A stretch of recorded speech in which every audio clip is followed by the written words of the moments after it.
मगधर राजा श्रृंगिक भुवनेश्वर निकटवर्ती खंडगिरी पहाड़ में अनेक गुड़ाए जैन मंदिर निर्माण करते।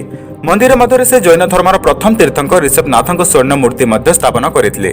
यह मूर्तिर प्राण प्रतिष्ठा महावीर जैन पंचम शिष्य सुधर्म द्वारा होता एवं परे परे ही स्वर्ण मूर्ति कलिंग जीन नाम जनागला।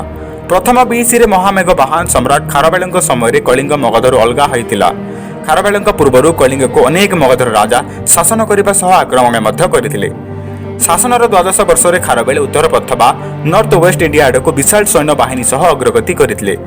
फेरिबा समय से मगध को आक्रमण कर योजना करी मगधवासी को भयभीत करते। मगधर राजा बृहस्पति मित्र खारवेल विशाल सैन्य बाहिनी देखि आतंकित होगा सह आत्मसमर्पण करते। फेरिबा समय खारवेल चतुर्थ बीसी रे मगधर नंद राजा महापद्मानंद द्वारा निया जाइतिबा कलिंग जीन सह प्रचुर धनरत्न नहीं फेरी आसीथिले एवं एहाकु से तांको राजत्व कालर सर्वश्रेष्ठ उपलब्धि भाव हाथीगुंफा शिलालेखरे